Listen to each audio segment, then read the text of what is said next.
analogía que hay entre el hombre que expresa un pensamiento con su conversación y la creación de Dios.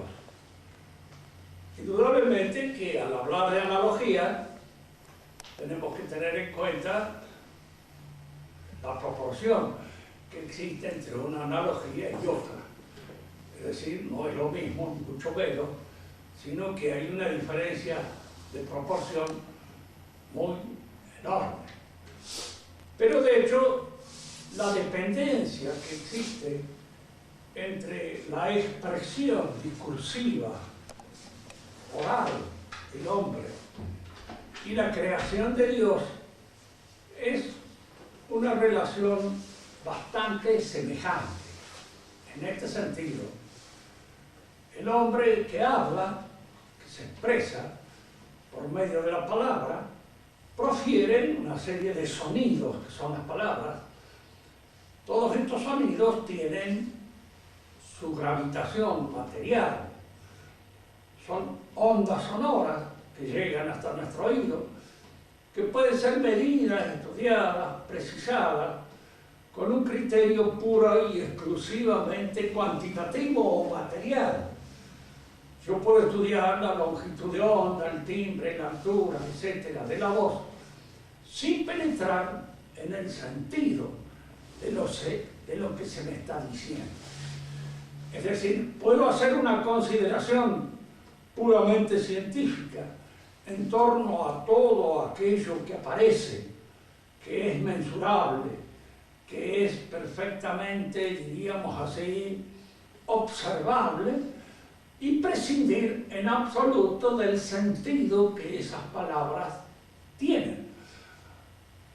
Porque en razón, no sé qué sucede muchas veces, que los hombres de ciencia mismos se ocupan de algo desde un punto de vista puramente natural, sin ir más allá de aquello que la observación delata o precisa, como si fuera imposible penetrar más allá de lo que los sentidos reciben en el orden inteligible que las cosas describen, que las cosas manifiestan, que las cosas expresan.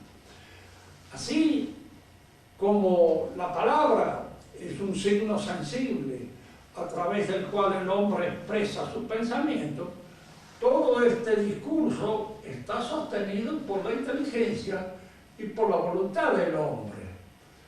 Tiene un orden, una significación. Ese orden y esa significación puede ser perfectamente recogido por el que escucha, si es que está al tanto de la significación de esas palabras, si entiende el idioma y logra penetrar en aquello que se dice. Lo importante es precisamente lo que se dice y no pura y simplemente la constatación de los valores, diríamos así, puramente sonoros de la palabra. Medir las palabras, establecer su timbre, su altura, su longitud de onda, todo eso puede ser un conocimiento perfectamente válido, pero no es lo que nos permite tener acceso a la verdadera intención y a la verdadera reflexión de aquel que sostiene el discurso. La semejanza entre la creación y el discurso está en eso. La creación es un poema de Dios. Ahora, es un poema que Dios sostiene en el acto mismo en que lo va pronunciando. Es como si dijéramos, el discurso está sostenido por el hombre que habla. Y ese hombre que habla, indudablemente, habla de acuerdo con una cierta lógica para poder expresar lo que dice, y al mismo tiempo va siguiendo un orden sintáctico impuesto por las palabras mismas. Yo puedo entretenerme en apreciar la lógica del discurso, en apreciar el orden sintáctico en que ese discurso se pronuncia o se dice, y desentenderme un poco a veces del verdadero sentido de lo que las palabras enuncian. Si el mundo efectivamente es algo semejante a esta relación que existe entre el parlante y lo que dicen, nosotros podemos decir simplemente que el mundo es un sacramento natural, es un sacramento sensible desde el cual o en el cual la voz de Dios se hace sentir y la presencia de Dios.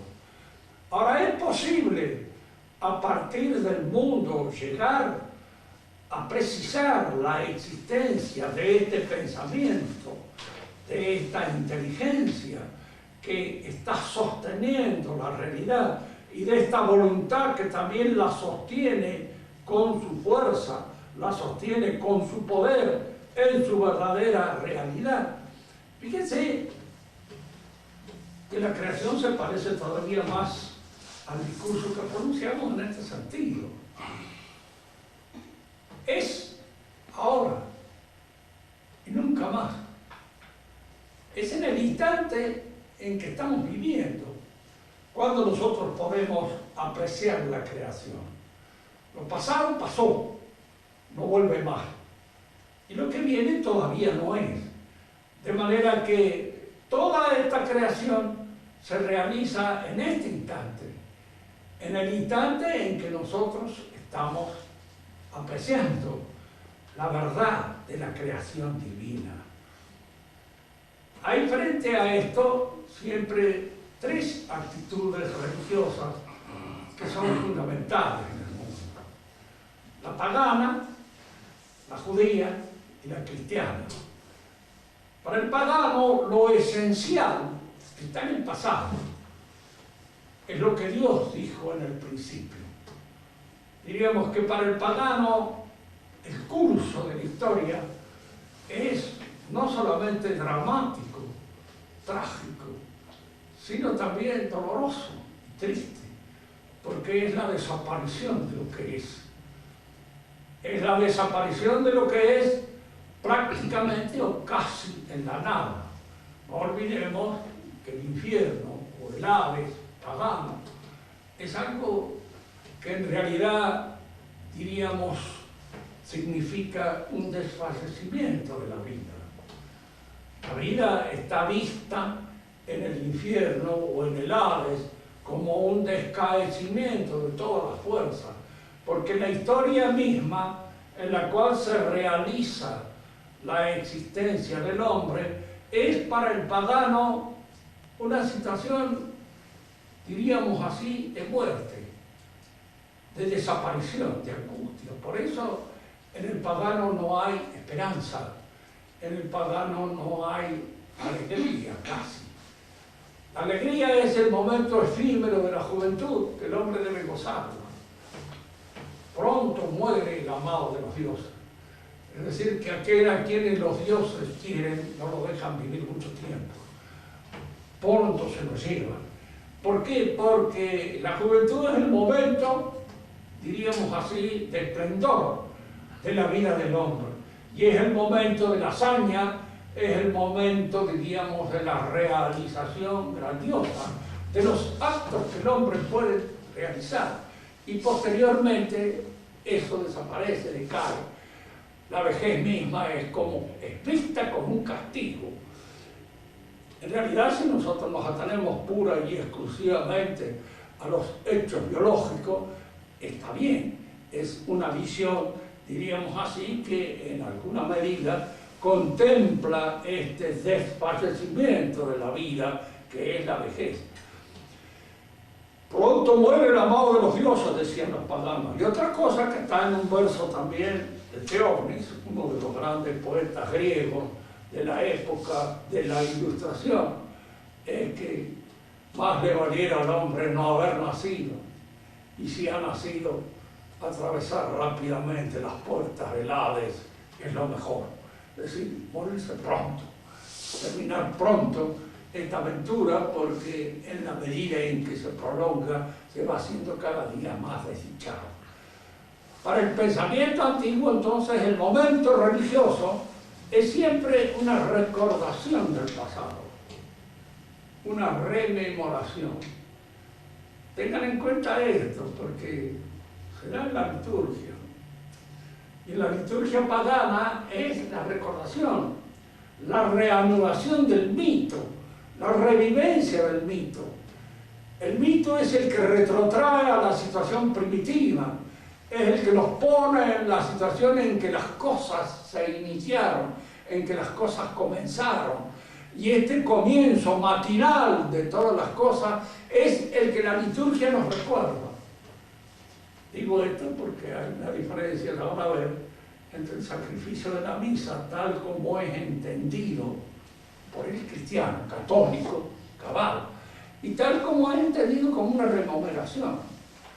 La rememoración es nostalgia, es un retorno al pasado, es volver a la situación en la cual Cristo se reúne con los suyos y les recuerda ese acto, ese hecho en el cual Cristo se despide. En el cristianismo esto no es así.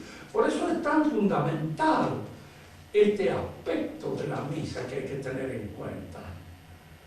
Porque casi podríamos decir, se juega en él toda aquella fundamental profundidad de la relación del cristiano con el tiempo. En la misa nuestra Cristo está ahí presente y el sacrificio se reanuda allí, de hecho. No es algo pasado, es algo que está sucediendo, es algo que acaece, es algo que acontece ahora, ya, inmediatamente. Y esto es lo que constituye, diríamos, el verdadero sentido del sacrificio de la misa. La rememoración es nostalgia, la rememoración es romanticismo, la rememoración es un retorno arqueológico a una situación primitiva, no es esa realidad viviente que es la que quiere expresar la Iglesia precisamente en el sacrificio de la misa. El judío tiene una actitud muy diferente frente también a lo que podríamos llamar el tiempo histórico.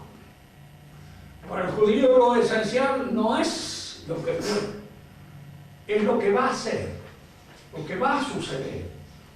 Estamos pensando en el israelita. Fíjense, en el israelita del Antiguo Testamento. Es decir, en el hombre que todavía tiene la esperanza mesiánica claramente marcada en su espíritu. Si existe todavía ese israelita, es difícil encontrarlo. La mayor parte de las veces uno no lo encuentra porque ya no espera el Mesías. De hecho, el Mesías vino. Y ellos perdieron la oportunidad de encontrarlo por una razón que en este momento resultaría un poco prolongado exponerla. Pero de hecho el judío ha quedado siempre con la impresión de que hay algo que va a suceder, que es lo esencial. Para el pagano lo esencial sucedió, es el paraíso que se ha perdido. Ustedes me dirán, pero los paganos tenían una idea del paraíso perdido. Parece que la tienen. En cierto modo, a través de Platón, nosotros podemos encontrarnos con reminiscencia de esa idea. Es decir, esto nos lleva a nosotros a pensar de que no es de ninguna manera insensato sostener que todas las civilizaciones han recibido en alguna manera los ecos de una revelación primitiva. Y estos ecos de una revelación primitiva, tal como nos los transmite nuestra propia tradición, se encuentra en el fondo de la auténtica religiosidad pagana. Digo de la auténtica porque hay una tradición espuria, una tradición satánica que en alguna medida se añade a la tradición y la corrompe, la destruye en su esencia, la convierte en otra cosa, en un juego a veces diabólico, porque hay en el paganismo actitudes que son auténticas y cabalmente religiosas y actitudes que son auténticas y cabalmente satánicas. Son las cosas que se mezclan en esta doble tradición y que hacen tan difícil a veces distinguir lo que es cabalmente religioso o eco de la revelación primitiva de aquello que es el resultado de una superfetación añadida por los poetas, añadida por los imagineros o inspirada por el demonio mismo. Por eso siempre en la historia de los mitos y de las religiones antiguas hay que proceder con todas las cautelas teológicas que son posibles y observar bien aquello que es cabal y aquello que no lo es. Que tenían una idea de que se había perdido una situación primordial de felicidad, esa ya la tiene. Lo podemos leer en Hesíodo, lo podemos leer en Platón, lo podemos leer en la mayor parte de los tratadistas griegos que se han ocupado de este asunto.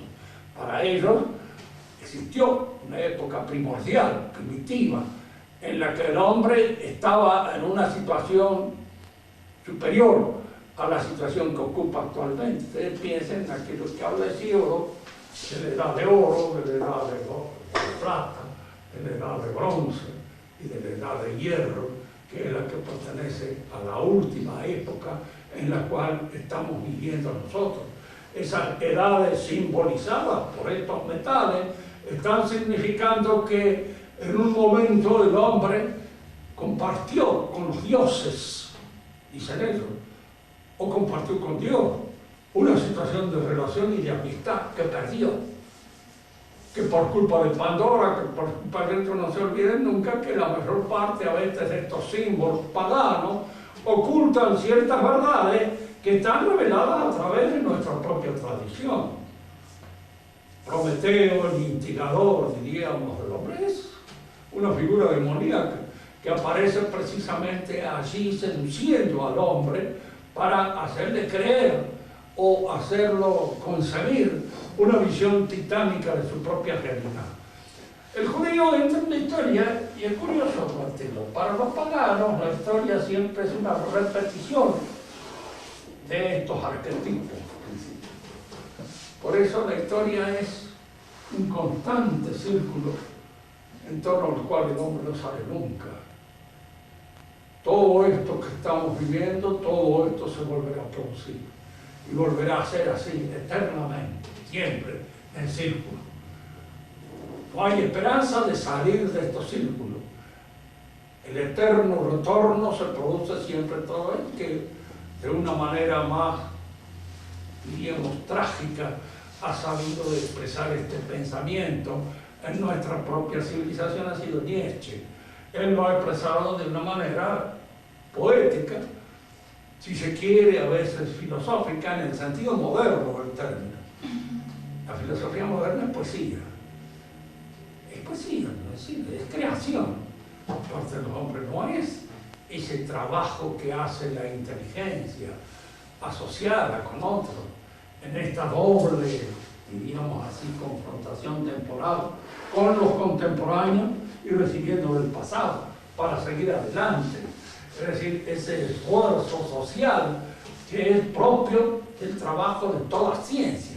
Eso era la filosofía clásica, la filosofía de un Aristóteles, de un Platón, de un Santo Tomás mismo y de un San Agustín, porque ellos tomaron todo este esfuerzo antiguo para esclarecer los fundamentos del pensamiento cristiano. Decimos entonces que en el griego se perpetúa este eterno retorno sobre sí mismo, este volver al principio de todas las cosas. Todas las cosas vuelven a su principio en un retorno eterno. El judío rompe esta clausura histórica, porque es el que introduce en la historia que lo que importa no es lo que sucedió, sino lo que va a suceder. Lo que importa es lo que viene. Lo que importa es el tiempo mesiánico que se anuncia, el tiempo mesiánico que anuncian los profetas y que de alguna manera está anunciado. Si ustedes, cuando sean más grandes, estudien un poco esta historia del mundo en que estamos viviendo, van a ver estas formas de anunciarse muy común en el pensamiento moderno. ¿Qué es el mesianismo político de un Marx? Sino precisamente eso, el anuncio de una edad feliz, de una edad en la cual se van a solucionar todos los conflictos, todos los problemas, en que el hombre va a cambiar o va a modificar su naturaleza, de tal modo de que va a ser otro hombre, ya no va a ser este hombre individualista, este hombre falso, este hombre que oculta sus intenciones, porque este hombre ladrón, etc. Cuando ya no haya más de uno, nada, cuando no tengamos más nada, no tendremos que robarnos. Todas las cosas van a ser nuestras y de alguna manera todo esto va a cambiar completamente nuestra situación con la realidad, nuestra situación con nosotros y nuestra situación con nosotros mismos. Este mesianismo político anunciado por Marx es una expresión profana, naturalista, del mesianismo judío y de esa espera del acontecimiento que va a venir y que va a colmar las esperanzas del hombre en la historia. Olvidemos esto. A veces estas cosas nos parecen a nosotros espléndidas, porque alguien nos dice, usted tiene su esperanza puesta más allá de la historia, allende la historia, allende el tiempo de nuestra vida. Nosotros tenemos la esperanza puesta en nuestra vida. A veces, ¿cuál es la objeción que uno puede decir? Mire, en nuestra vida la esperanza es completamente absurda, porque esto termina con la muerte. Inevitablemente. Un manotón y se apagó la vela. Y de aquí no hay ninguna posibilidad de encontrar asidero para sostener una ilusión de esa naturaleza. Yo puedo tener una esperanza sobrenatural, la puedo tener. Y esta esperanza sobrenatural me puede ser negada por otro, decir, mira, es una ilusión suya. Bien, puede ser una ilusión mía, pero no es una ilusión que yo sé que es absolutamente imposible que se realice, no sé. En el mejor de los casos no sé, porque estoy hablando en el claro oscuro de la fe. Y no se olviden que la fe no es un conocimiento como 2 y 2 son 4. Es un conocimiento que se da en un claro oscuro y que está sostenido precisamente por la esperanza y fundado a veces en razones de las cuales hemos observado algo a través de estas consultas de las 24 tesis tamistas de Santo Tomás de Aquino, de las cuales Enrique lamenta la ausencia de algunas, que no sé cuáles serán, él me dirá después en cualquier momento, las veremos. Pero de hecho, diríamos, el judío es el hombre que rompe entonces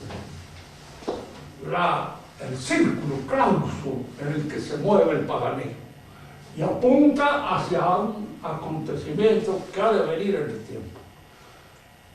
El cristiano tiene una actitud distinta, porque el cristiano es aquel que sabe que el tiempo mesiánico es ahora. Ahora, en el instante en el que yo debo elegir. ¿Y cuándo debo elegir? ¿Hasta cuándo debo postergar mi elección? Ya debo elegir. En cada momento de mi vida elijo. Y en cada uno de los momentos de mi vida estoy jugando mi eternidad. Porque estoy eligiendo bien o estoy eligiendo mal. Si elijo mal, elijo por lo que es efímero, por lo que es resbaladizo, por lo que se me va, por lo que no puedo hacer para nada. Y si elijo bien, elijo aquello que es lo que constituye mi posible salvación. Por eso el cristiano es presentista. Ya decían a veces los andaluces, con esa sabiduría un poco popular, tener la prisa judía. Los judíos están apurados. ¿Por qué? Porque tienen que llegar a una final. Y el católico no tiene por qué tener prisa. Es ahora cuando él debe elegir. Y es ahora cuando elige, bien o mal. Piensen ustedes en la elección magnífica del buen ladrón, cuando elige en ese momento en que lo crucifica. Y es en ese momento en que él se salva. Fíjense que probablemente no haya hecho mucho antes de ese momento para salvarse.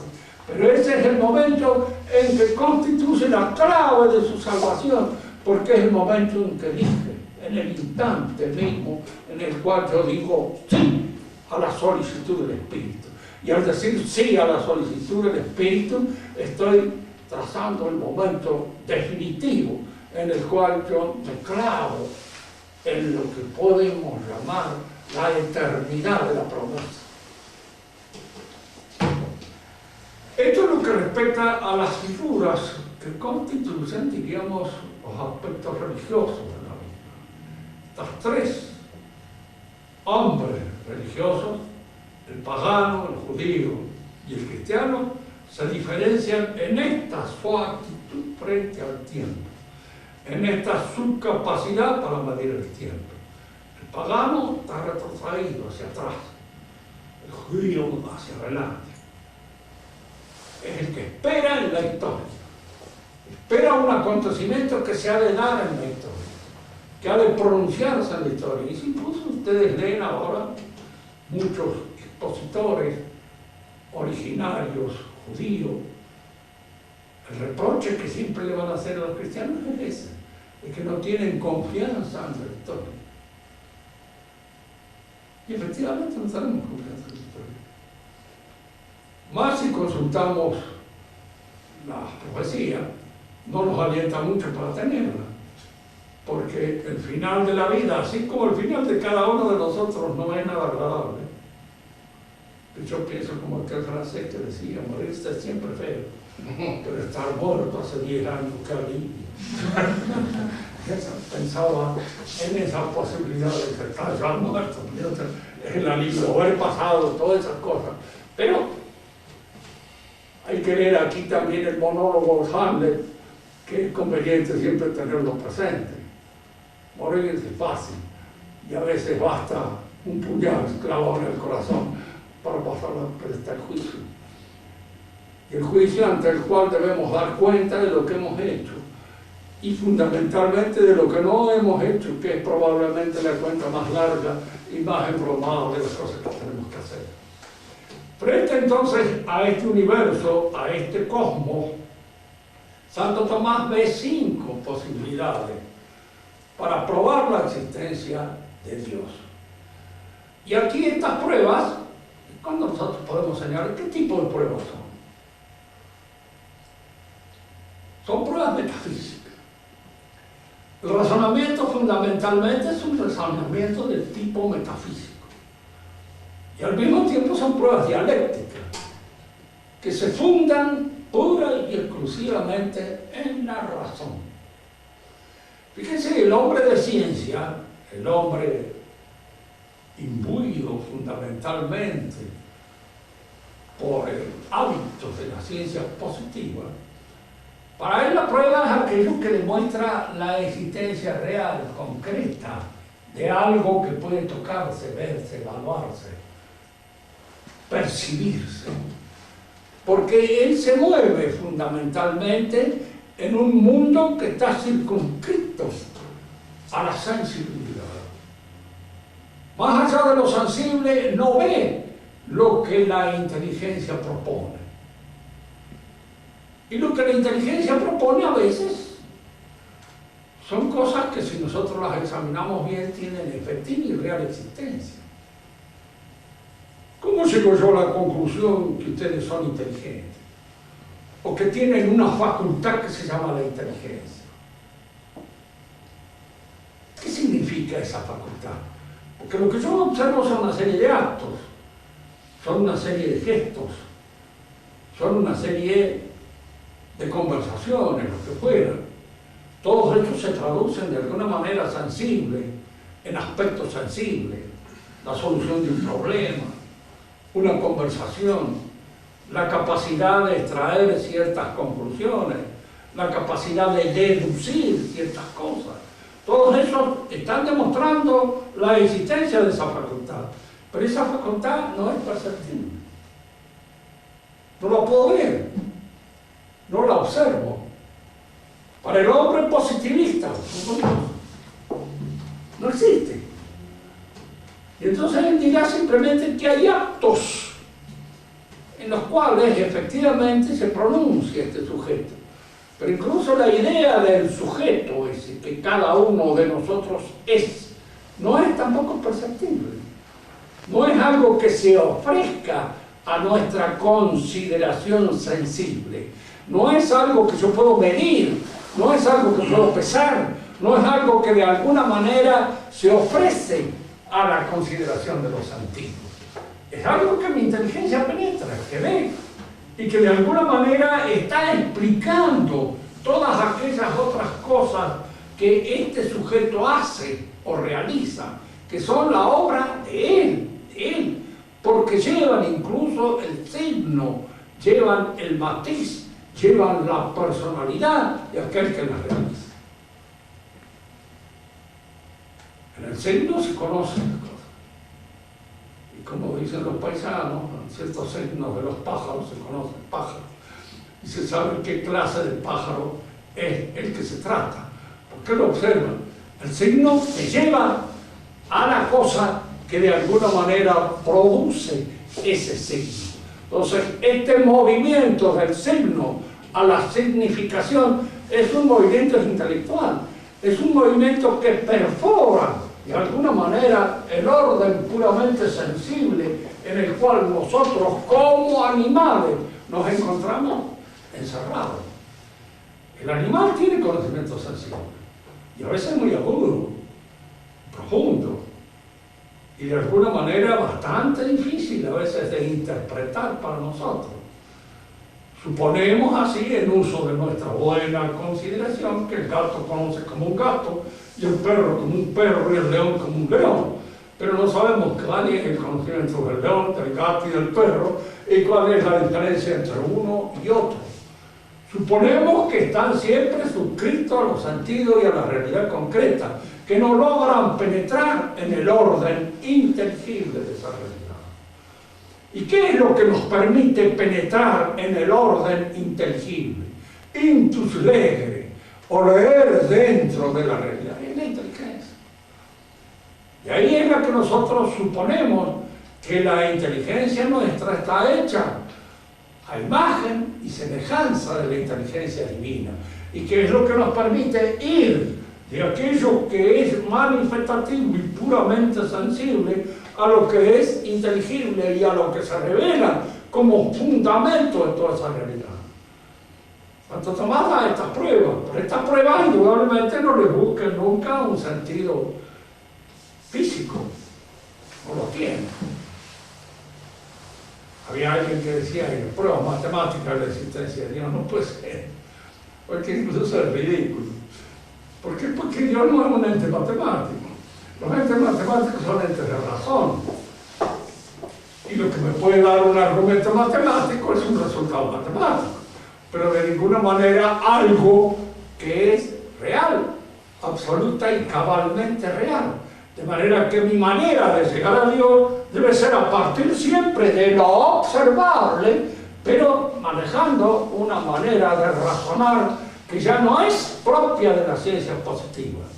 La manera de la ciencia positiva es aquel que se entretendría fundamentalmente en analizar todos los elementos mensurables que hay en la conversación sin penetrar en el sentido. Como dice muy finamente este último filósofo francés, filósofo y literato, más literato que filósofo, pero fino en algunas de sus cosas. Dice, el hombre es el que da sentido a todas las cosas. El que no tiene sentido es él. Realmente él no tiene ningún sentido, pero es el que les da a todas las cosas. Como él analiza la realidad y el sentido de la realidad en función de la analogía del juego, jugamos con las cosas, jugamos a darle este valor, inventamos los signos con los cuales nos manejamos en el juego. Cada ciencia es un juego, cada órgano interpretativo es un juego, todo mi conocimiento de la historia es un juego que inventa el hombre con el objeto de comunicarse con los demás y de comunicar que es un nada. Porque claro, ¿qué es lo que le comunica? Claro, su vacío, esa interioridad despedazada que es la propia del hombre moderno. Entonces, estos argumentos de Santo Tomás son dialécticos, indudablemente, y son metafísicos. Se fundan en una apreciación metafísica del ente. Por eso, este sacerdote que le decía al comadrón de que en Santo Tomás no existe la palabra ontología, tiene razón, la palabra ontología no la usa Santo Tomás, pero usa la copa. Hay una ontología inevitable y de muy buen cuño, Porque esta ontología consiste precisamente en la apreciación de tal modo del ente que me permita realizar estas inferencias. Es decir, ir de lo observable a aquello que no es visible. La primera de todas ellas es que todas las cosas se mueven, cambian, se alteran. De alguna manera el movimiento supone un paso de lo que está en potencia, de lo que es virtual, a lo que es actual. Conviene, pues, para poder llevar bien a cabo el análisis de esta prueba de la existencia de Dios hecha por Santo Tomás, analizar con toda discreción y con toda minuciosidad el movimiento tal como es analizado en su ontología o en su metafísica. Es decir, este paso de la potencia al acto. Las cosas que pasan de la potencia al acto son cosas que igualmente en este movimiento están sostenidas por algo en acto. Nadie pasa de la potencia al acto, de una capacidad a otra, si no hay algo en acto que lo impulsa o que lo mueve. Tomemos, por ejemplo, una pequeña ilustración. Tenemos capacidad para entender, para comprender. Es una capacidad virtual, está en nosotros. Pero se pone en movimiento cuando de alguna manera aquello que es inteligible o que es comprensible se nos ofrece a nuestro entendimiento. Entonces hay un paso de mi capacidad, de mi virtualidad para entender, movido por la inteligibilidad en acto de aquella cosa que pone en movimiento mi actitud, que pone en movimiento mi capacidad, que es capaz de llevarme de lo virtual a lo actual. Pero esa capacidad de llevarme de lo virtual a lo actual es porque hay algo en acto, porque hay una inteligibilidad en acto capaz de mover el entendimiento, capaz de ponerlo en marcha. Por eso nosotros hemos dicho muchas veces que el acto intelectual no es un acto psicológico, no es una creación mía. Fíjense que a veces estas son las ideas que surgen un poco convocadas por esa tendencia que tiene el hombre de reducir lo más a lo menos. Si yo quiero entender los actos intelectuales como entiendo los actos fisiológicos, los reduzco a lo fisiológico. Es un acto fisiológico el que la vesícula biliar provoca bilis, lógico, lo produce. Entonces yo calculo que en el orden de la inteligencia sucede lo mismo. Y entonces la inteligencia produce eso que es el concepto, la idea que tengo de una cosa. Entonces eso que yo concibo, la idea o el concepto, es una creación de la inteligencia. Pero indudablemente acá en estas doctrinas se tropieza con grandes dificultades. Si fuera así, todos nuestros conocimientos serían infalibles, porque todos nuestros conocimientos serían el producto total de nuestra actividad psíquica. Y sería para nosotros, nada más. Además estarían encerrados en nuestra subjetividad y no podrían ser transmitidos por medio de un sistema de signos universales que me permite convocar las otras inteligencias para que participen de aquello que yo entiendo. Fíjense que el acto intelectual es fundamentalmente un acto comunicativo, es un acto de comunicación con los demás, tanto que es en relación con los demás cómo se agudiza, cómo se perfila, cómo se perfecciona y cómo se va agudizando. El movimiento entonces supone algo que está en acto que me permite de alguna manera pasar de la potencia al acto. Si yo retrocedo en el tiempo, Santo Tomás acá nos invita a esto. Si yo retrocedo hacia atrás, tengo que encontrarme siempre con algo en acto, capaz de producir esa perfección. Pero es indudable que si retrocedo así en el tiempo, retrocedo ad infinitum. no me voy a encontrar nunca con el acto. Es que el acto es lo que ahora, en este momento, pone en movimiento mi entendimiento.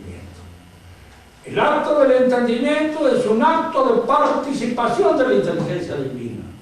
Y este acto de entendimiento está provocado precisamente por la inteligibilidad que Dios pone en las cosas. Y esa inteligibilidad que Dios pone en las cosas pone en movimiento mi entendimiento, mi comprender, mi razón.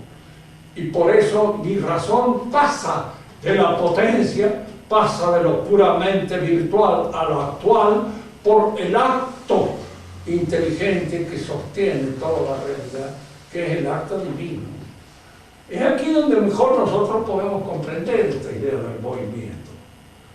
Porque Santo Tomás no dice que hay que retroceder al infinito para encontrarnos a ras con Dios, que es el que inicia el partido con el puntapié inicial, el mundo poniendo en movimiento todas las cosas. No, él dice que Dios en acto está ahora sosteniendo la actualidad de todas las cosas. Y al sostener la actualidad de todas las cosas, en nosotros la actualización de nuestras potencias siempre es de alguna manera una especie de perfeccionamiento en el ser que nos acerca a Dios. ¿Cómo comprendemos a Dios? En el acto de ser más, o ser más. ¿Y qué es ser más? Entender. Fundamentalmente es entender, es participar de la inteligencia divina.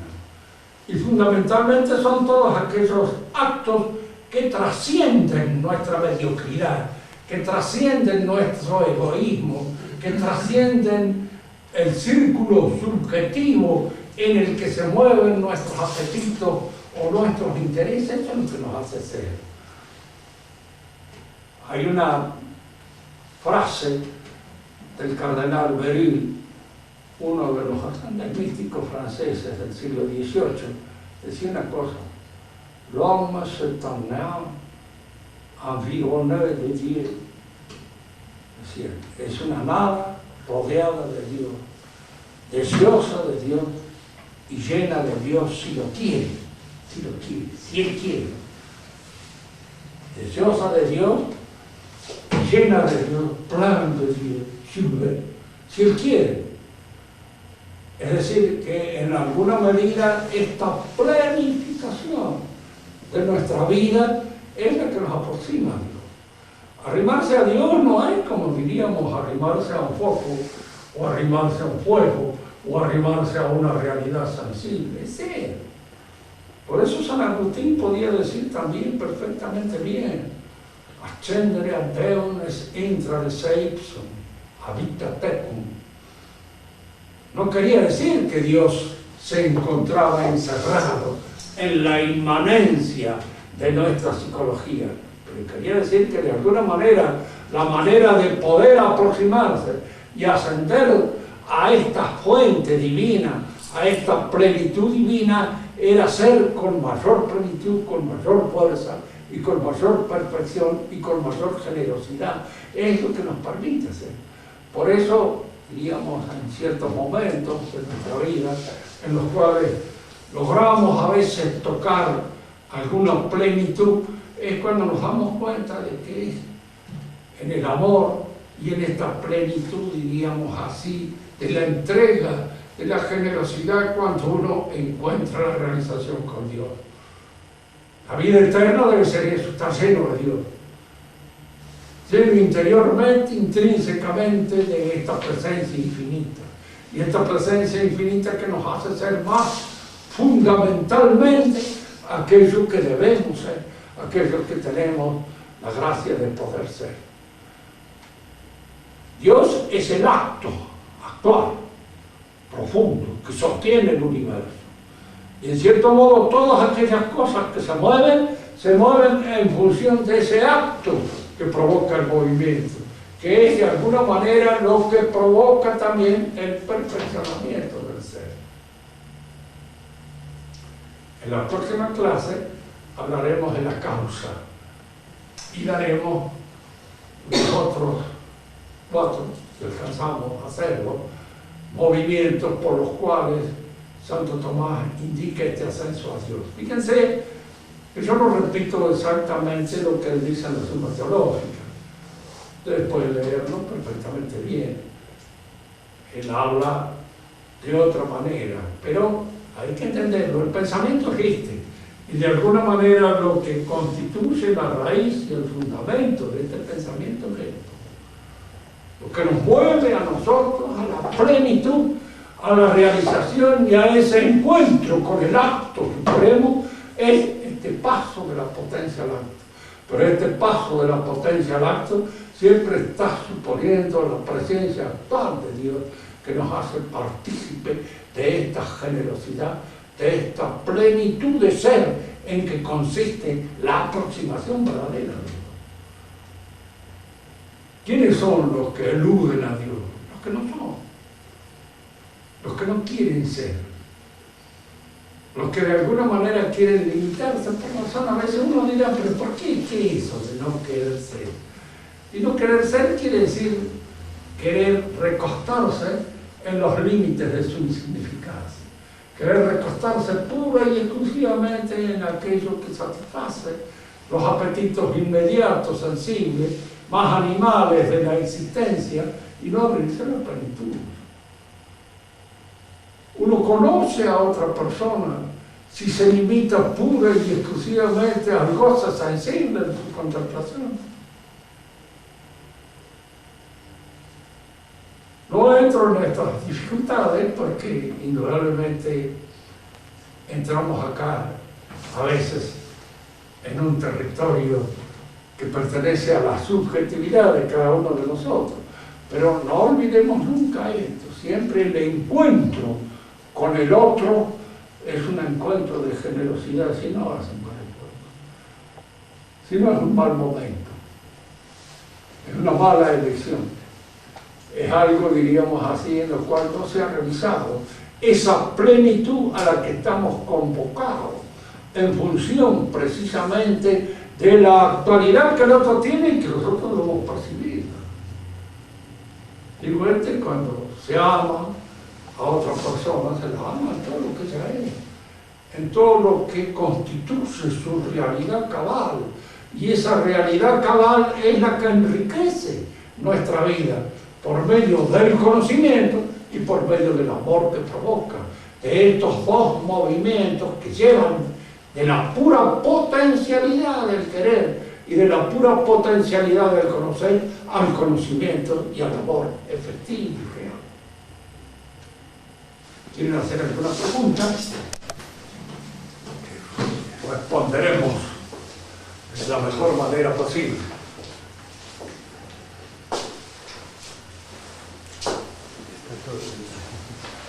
Profesor, nos mencionó acerca del mesianismo de los judíos, del pueblo judío, que estaba siempre esperando un acontecimiento por venir. ¿Podríamos tal vez decir que es una tendencia judaizante la de los hombres de iglesia actualmente respecto al ecumenismo, ese ecumenismo moderno que tiende a una unión en un futuro de todos los hombres de un modo espiritual? Da la impresión que sí, nosotros no podemos olvidarnos de esto.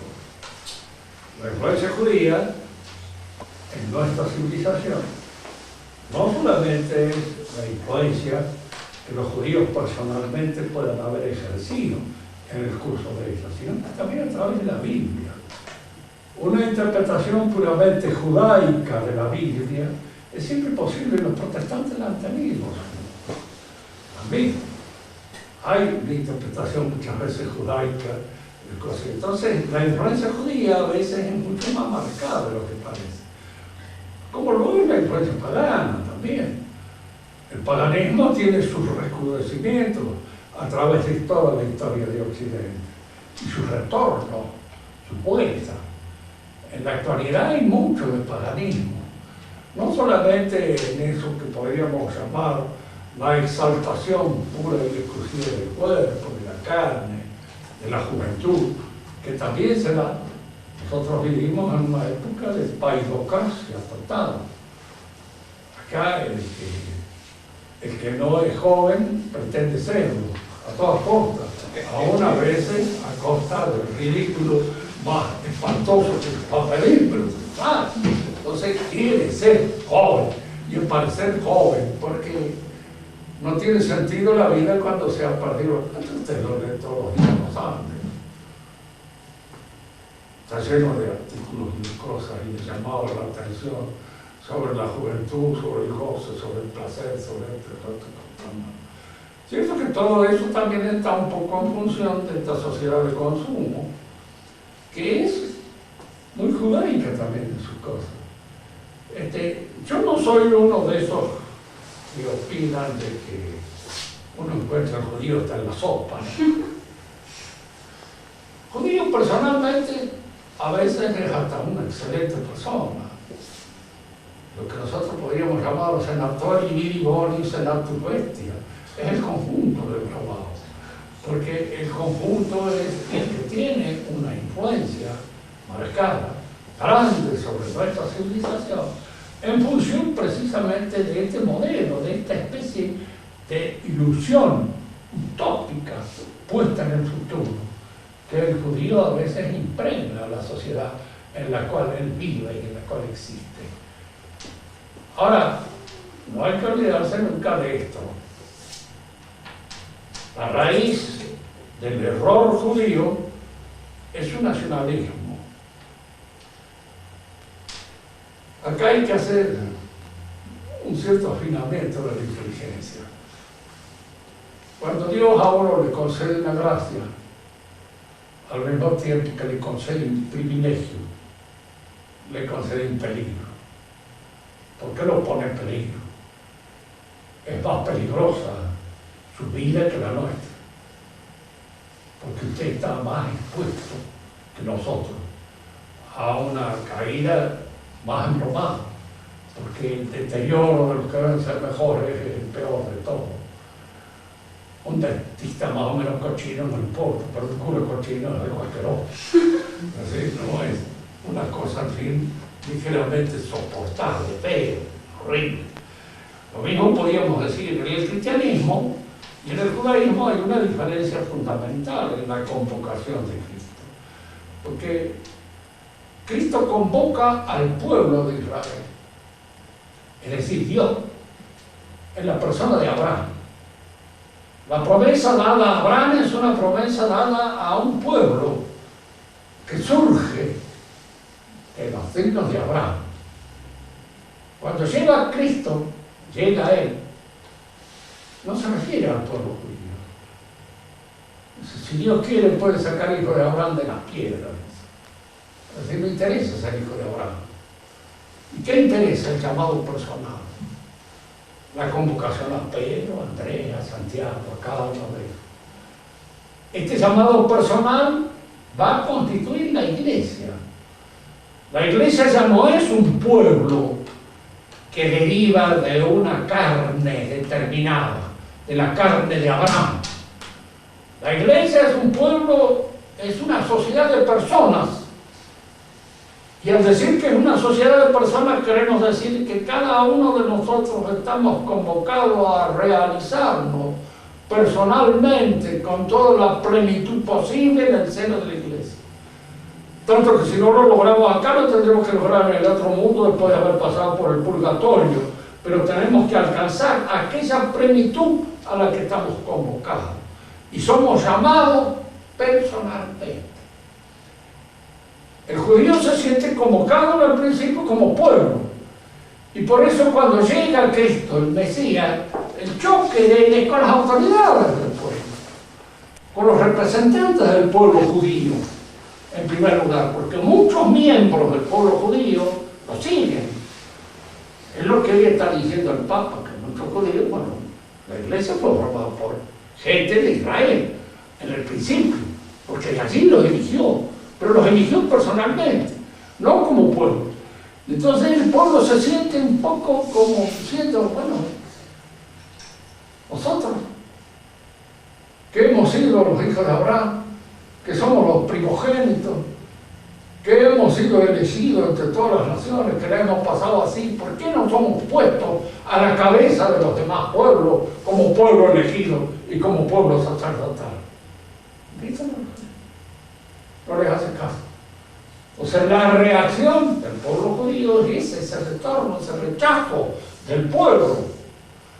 Fíjense que aquí es donde muchas veces uno puede pensar, dígame qué culpa tienen los judíos actuales de esa entrega de Cristo que hicieron sus padres en la época de Cristo.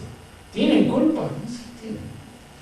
¿Por qué? Porque ellos, al elegirse ser judíos, al admitir su judaísmo, admiten este crimen, esta muerte, que es una muerte y un crimen sacrificial, que está en el fundamento de la Constitución, de la moralidad y de la mentalidad judía. Si alguien me dice que los cristianos nunca cometieron crímenes, no como cristianos, cometieron crímenes personales, cada uno de ellos es el responsable del crimen cometido, pero no es un crimen lo que a nosotros nos constituye en cristianos, y lo que a ellos los constituye en judíos es el crimen cometido contra el Mesías. Y ese es el problema, ese es lo grave. Yo al aceptar el judaísmo acepto el crimen. Si yo fuera francés y fuera republicano, yo estaría aceptando como republicano la muerte de Luis XVI, que es un sacrilegio. ¿Por qué? Porque era una persona sagrada, era como un obispo.